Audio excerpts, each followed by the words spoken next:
प्यारे विद्यार्थीगण, इसमें भाग 11 में आप लोगों का व्याकरण जो पाठ 2 चल रहा था, वाच्य प्रकरण, वाच्य में हम जहाँ तक भाग 10 में छोड़े हुए हैं वहाँ से आगे चलते हैं। देखिए, दरअसल में वाच्य क्या है या वाच्य किसे कहते हैं, यह परिभाषित करके मैं आप लोगों को बता दिया हूँ। और आगे है कि वाच्य के जो प्रकार हैं, वाच्य के भेद हैं, उस पर भी मैं प्रकाश डाल चुका हूँ कि निश्चित रूप से वाच्य 3 प्रकार के ही होते हैं। 2 प्रकार के वाच्य को बनाना कहीं से तर्कसंगत नहीं है, उचित नहीं है, तो सर्वथा अनुचित है 2 प्रकार का करना। कुछ किताबों में दिया हुआ है, इसलिए आप भ्रमित न हो। निश्चित तौर पर वाच्य को के 3 भेदों को जाने, चूँकि बोर्ड परीक्षा में भी वाच्य के तीनों भेदों पर आधारित प्रश्न आते हैं, कर्तृवाच्य, कर्मवाच्य और भाववाच्य। तो कर्तृवाच्य, कर्मवाच्य और भाववाच्य पर आधारित प्रश्न का उत्तर देने के लिए निश्चित रूप से आपको इन तीनों भेदों को जानना ही जानना है। इसीलिए मैं क्रमशः कर्तृवाच्य, कर्मवाच्य और भाववाच्य, ये जो 3 भेद हैं, इन तीनों भेदों को परिभाषित कर देता हूँ और विस्तृत व्याख्या करके बता देता हूँ। पहला भेद है वाच्य भेद। आइए, है वाच्य भेद।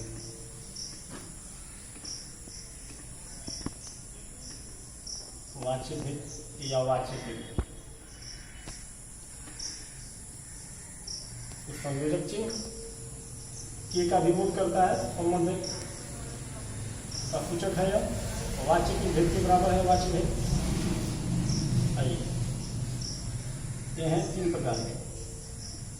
पहला है कर्तृवाच्य,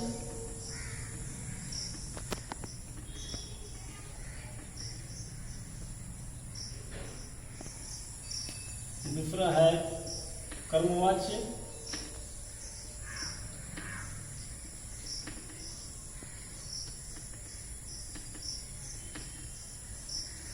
और तीसरा है भाववाच्य।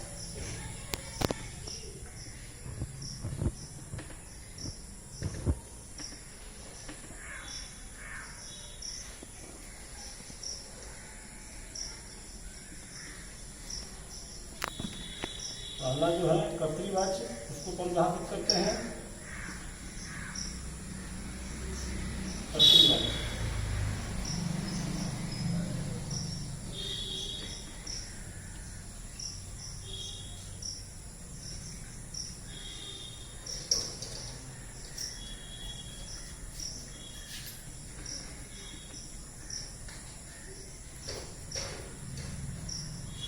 जिस वाक्य में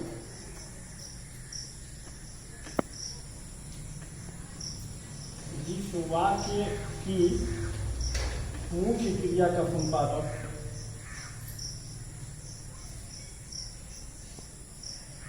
जिस वाक्य की मुख्य क्रिया का संपादक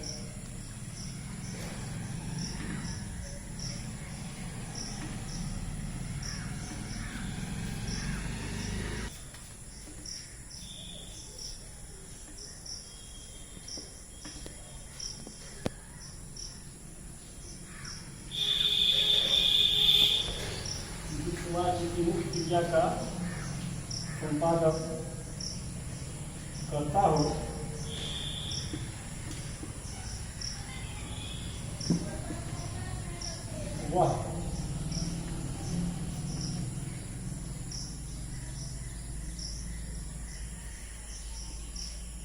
वह वाक्य कर्तृ प्रधान हो जाता है।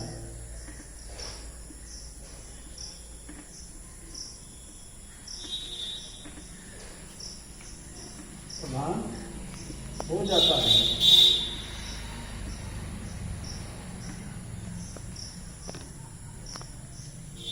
अतः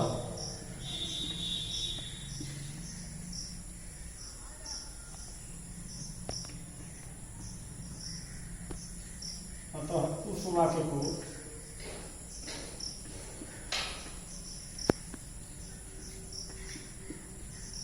कर्तरीवाचक होते हैं।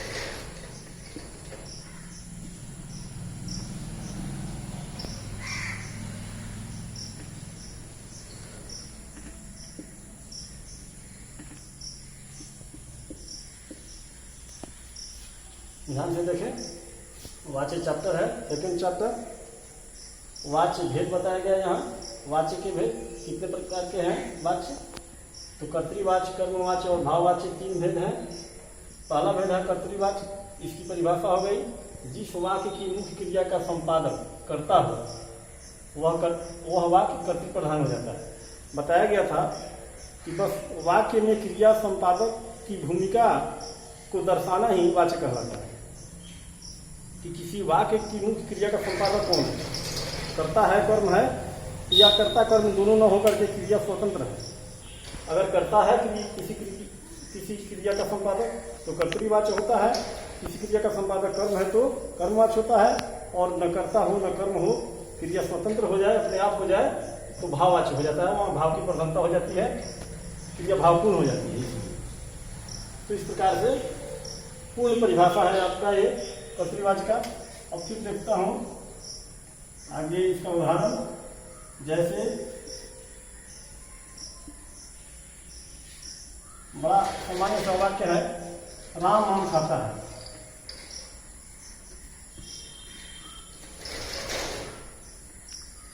राम आम खाता है।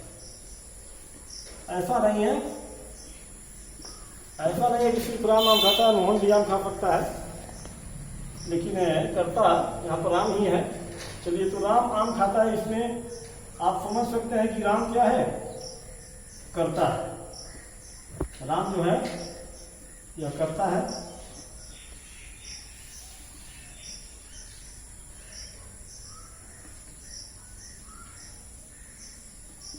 राम कर्ता हो गया। खाता है क्रियापद है, खाता है मुख्य क्रिया का पद है।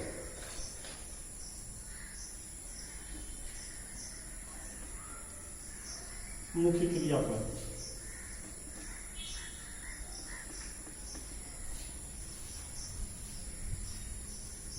तो इसमें इस पूरे वाक्य में राम की प्रधानता है, राम करता है। सीधे सीधे इस वाक्य को पढ़ने से, समझने से यह बोध होता है कि खाता है क्रिया का संपादन राम करता है। खाता है क्रिया को करने वाला राम है, तो इस क्रिया का संपादक, इस मुख्य क्रिया का संपादक राम हुआ, इसलिए इसमें राम की प्रधानता हुई, यानी कर्ता की प्रधानता हुई, इसलिए यह वाक्य कर्तृवाच्य कहलाएगा। तो आप इसको नोट कर लें। फिर यहाँ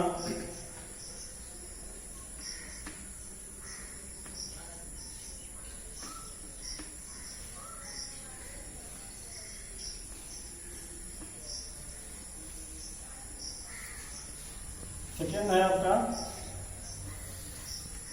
कर्मवाच्य।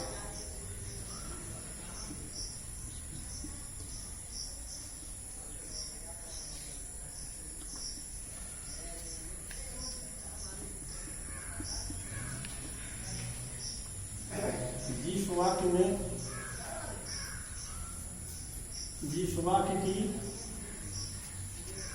मुख्य क्रिया का संपादक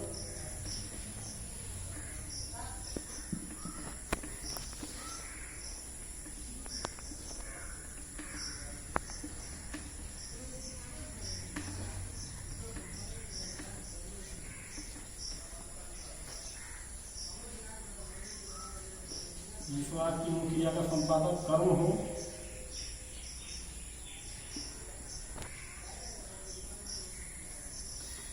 वह वाक्य कर्म प्रधान हो जाता है।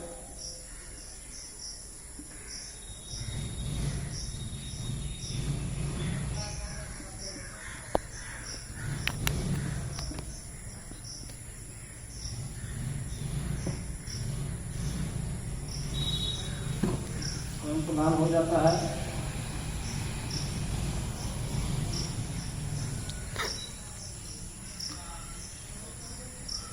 इसीलिए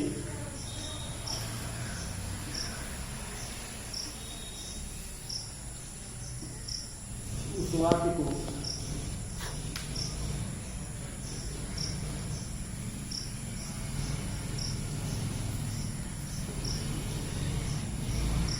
कर्मवाची कहा जाता है। कर्मवाची कहा जाता है।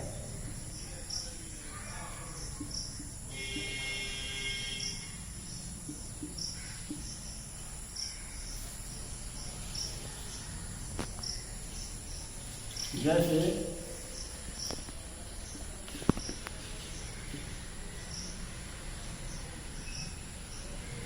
राम के द्वारा आम खाया जाता है।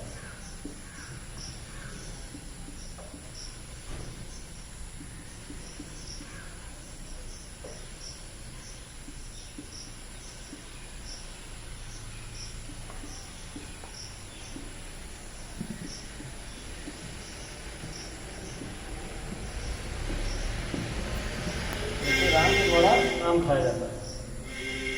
यहाँ का जो राम है, यहाँ का जो राम है, इस राम में आप देख रहे हैं कि के द्वारा कर्म कारक का प्रसर्ग जुड़ा हुआ है और के द्वारा प्रसर्ग जुड़ने के कारण ही यह राम सहायक मात्र बनकर रह गया है। इस वाक्य में इसकी प्रधानता नहीं रह गई है। सहायक सहायक होता है, मुख्य नहीं हो सकता। तो यहाँ के द्वारा प्रसर्ग, के द्वारा जो चिन्ह कर्म कारक है, यह कर्म कारक जो सहायक ही बनाता है, उसका अस्तित्व सहायक का ही है, माध्यम का है, और उसका प्रसर्ग यहाँ राम के साथ जुड़ करके राम को भी सहायक और या माध्यम बनाकर रख दिया है। इसलिए यह इसका अस्तित्व इस क्रिया के लिए एक सहायक मात्र का रह गया है, मुख्य नहीं है। मुख्य यहाँ है आम। तो अब हम इसको हटाएं यहाँ से, इसकी भूमिका नहीं है इस वाक्य में, यहाँ सिर्फ बताया हूँ। आइए, इसमें कर्म है आम, आम आपका कर्म है।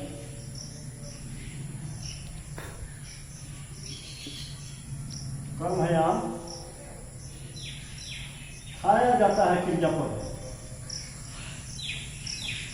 यह मुख्य क्रियापद।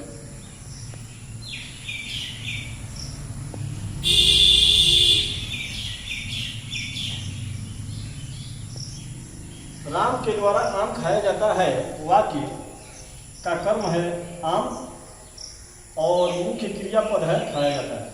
चूंकि इसमें मुख्य क्रिया है खाना, मुख्य क्रिया है खाना, वाक्य संरचना चूंकि वर्तमान काल की है और कर्मवाचक की है, इसलिए मुख्य क्रिया खाना के आगे जाना क्रिया का रूप आप देख रहे हैं लगा हुआ है ना। और फिर उसके बाद है भी है, इसकी सहायक क्रिया भी इसके साथ लगी हुई। तो कुल मिलाकर के यहाँ पर क्रिया पद, मुख्य क्रिया का पद तैयार होता है, खाया जाता है, तीनों लेकर। तो आइए, आम खाया जाता है, सीधे सीधे बोध हो रहा है कि आम खाया जाता है, आम ही खाया जाता है। बस यहाँ राम तो एक माध्यम है, कर्ता राम जो है एक माध्यम मात्र रह गया है। चलिए तीसरा परिभाषा भी देख लेता हूँ, उसके बाद कैसे पहचानेंगे, कैसे वाच्य परिवर्तन करेंगे, यह नियम भी बताया जाएगा। पहले तीसरा परिभाषा का जो भाववाचक का बचा हुआ है उसको देख लेते हैं। आइए, इसको आप निश्चित रूप से नोट कर लेंगे। जब परिभाषा बोर्ड पर लिखा जा रहा है इतनी तन्मयता से कि आप इन परिभाषाओं को लिखें, क्योंकि परिभाषा आपके पास संग्रह रहेगा। तो जब भी आपको इस चीज़ को समझना होगा, फिर परिभाषा को उलट कर देख लेंगे, समझ लेंगे और इसी परिभाषा के आधार पर इस कर्म को समझेंगे, उदाहरण को समझेंगे। क्योंकि बताया जा चुका है आपको कि परिभाषा को पुष्ट करने का काम उदाहरण करता है। जो बातें बताई गई परिभाषा में वह जो है खरा उतर रहा है कि नहीं इस उदाहरण पर। तो इस प्रकार से आप निश्चित रूप से लिखेंगे और फेयर करेंगे। निश्चित तौर पर विद्यालय खोलने पर आप लोगों की कॉपी जांची जाएगी, जो पुस्तिका है उसको हम जांचेंगे और जांच करके कमियों को, त्रुटियों को दूर करेंगे और निश्चित रूप से परिभाषाओं को जानेंगे, तब जाकर के आप वाच्य परिवर्तन में आसानी से वाच्य परिवर्तन कर पाएंगे या किसी वाक्य का वाच्य पहचान पाएंगे। क्योंकि बोर्ड परीक्षा में 2 ही तरह का प्रश्न हल करना है आपको। एक तो वाच्य का पहचान करना कि कोई भी वाक्य है तो उसमें कौन सा वाच्य है। किसी भी वाक्य में वाच्य को पहचान लेना कि कौन किस वाच्य में यह वाक्य है। दूसरी चीज़ कि कर्तृवाच्य का कोई वाक्य है तो उसको हम भाववाच्य में कैसे बना लेंगे, फिर कर्तृवाच्य पे कर्मवाच्य कैसे बनाएंगे, या कर्मवाच्य पे भाववाच्य कैसे बनाएंगे, या कर्मवाच्य पे कर्तृवाच्य कैसे बनाएंगे। प्रत्येक एक वाच्य से दूसरे वाच्य में रूपांतरण को भी जानेंगे। और अगले समय में आइए पहले भाववाच्य को जान लेते हैं।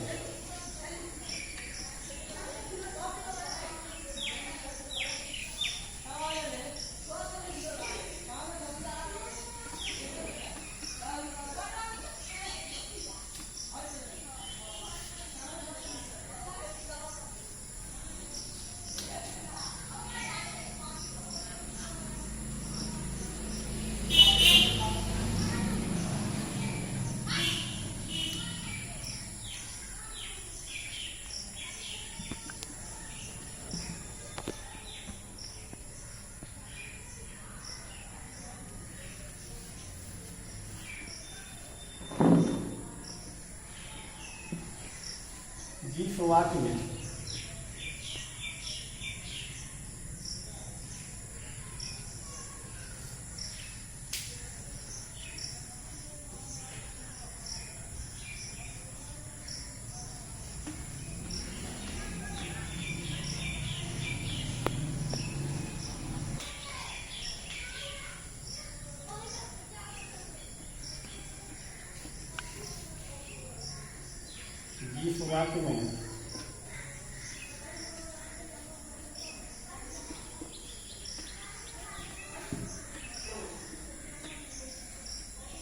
क्रिया का संपादक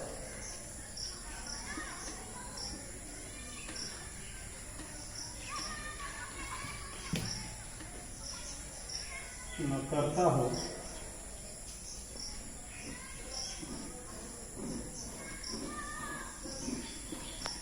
और न कर्म,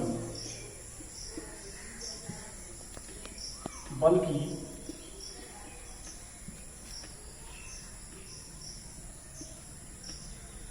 क्रिया स्वतंत्र रूप से होती हो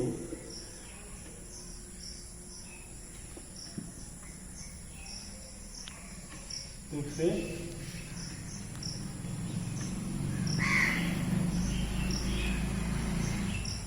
संपादित हुई हो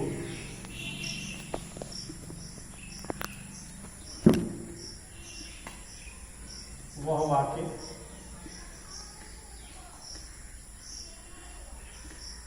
भाववाच्य कहलाता है।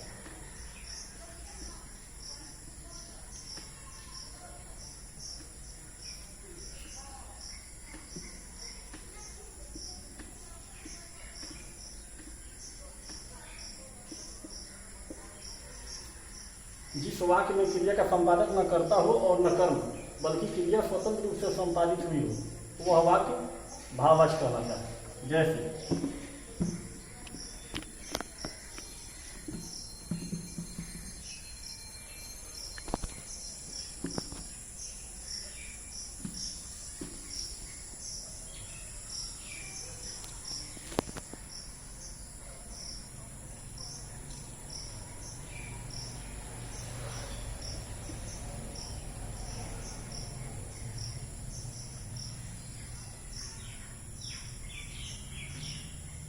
उससे रोया नहीं गया।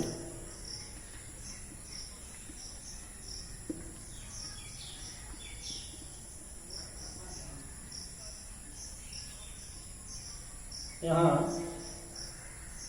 क्रिया का संपादक न उससे है और न ही यहाँ कर्म है, तो यहाँ वह करता है। इसमें मूल रूप से कर्ता कौन है? वह है। वह का ही परिवर्तित रूप उससे है, क्योंकि वह में जब कर्म कारक का प्रसर्ग से जोड़ेंगे तो वह से नहीं बनेगा बल्कि उससे बनेगा, तो उससे पद बन गया सर्वनाम पद। और यह सर्वनाम पद कर्ता पद है इस वाक्य, तो उससे कर्ता पद है और इसमें भी कर्म कारक का चूंकि प्रसर्ग जुड़ा हुआ है। यह भी क्या है? यह भी विकल्प बन चुका है, यह भी एक माध्यम मात्र रह गया है, यह भी यह के सहायक बनकर आ गया है। तो इसका भी अस्तित्व नहीं है इस क्रिया के संपादन में, इसकी कोई भूमिका नहीं रह गई। अब रोना इसकी मुख्य क्रिया है और रोया नहीं गया, सीधे सीधे रोया नहीं गया, क्रिया स्वतः हो रही है, स्वतंत्र रूप से हो रही है, इसलिए सिर्फ क्रिया का अस्तित्व रह गया है। क्रिया भावपूर्ण हो चुकी है, इसलिए यहाँ भाव की प्रधानता है और यह भाववाचक कहलाएगा, रोया नहीं। यही सिर्फ क्रियापद है और यह स्वतंत्र है, ये स्वतंत्र मुख्य क्रियापद है।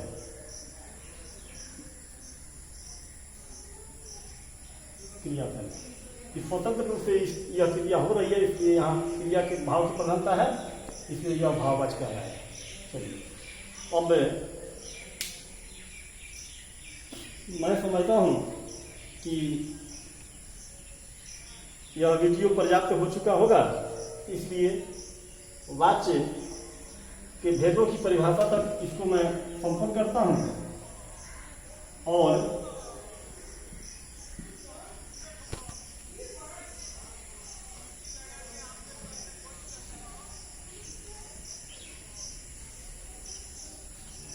यहीं पर इसको संपन्न करते हुए अगले वीडियो में आपको वाच्य रूपांतरण यानी किसी एक वाच्य से दूसरे वाच्य में कैसे रूपांतरित करेंगे, इनके नियमों को मैं बारीकी से बोर्ड पर लिखते हुए समझा दूंगा। इसमें कहीं भी आपको समझने में कोई दिक्कत रह गई हो तो मैं बार बार इस चीज़ को भूल जाता हूँ, मेरा मोबाइल नंबर नोट कर लें और इस पर निश्चित रूप से आप व्हाट्सएप के माध्यम से या कॉल करके आप कहीं भी जब भी दिक्कत हो किसी क्षण आप कॉल कर सकते हैं। संयोगवश अगर सुविधा नहीं हुई तो कुछ देर के बाद बताया जाएगा, लेकिन निश्चित रूप से बताया जाएगा। निश्चित रूप से आपके कंप्लेन को लिया जाएगा, आपकी कमी को दूर किया जाएगा।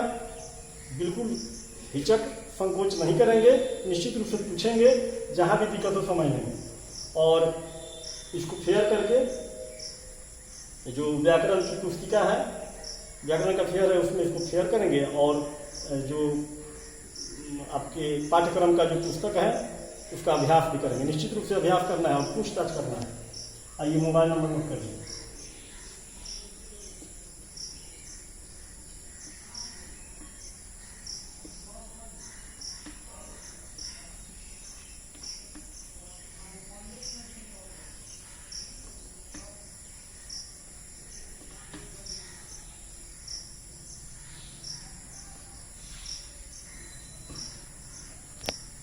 मेरा संपर्क नंबर है यहाँ, इसको नोट कर लें और व्हाट्सएप के माध्यम से या कॉल के माध्यम से आप कमियों को पूछें, जहाँ नहीं समझ में आ रहा है पूछें और निश्चित रूप से शेयर करें और अभ्यास करें। क्योंकि आपकी पढ़ाई समुचित 100% बेहतर से बेहतर ढंग से हो, पूरा हो, इसीलिए इतना मेहनत करके विद्यालय के द्वारा निर्देशित करके हम लोग जो है सो कार्य को संपन्न कर रहे हैं। एकदम इस लॉकडाउन के परिवेश में भी कदम से कदम मिलाकर चल रहे हैं कि हमारे विद्यार्थी लोगों को कहीं से कोई कमी नहीं रहे। चलिए, धन्यवाद।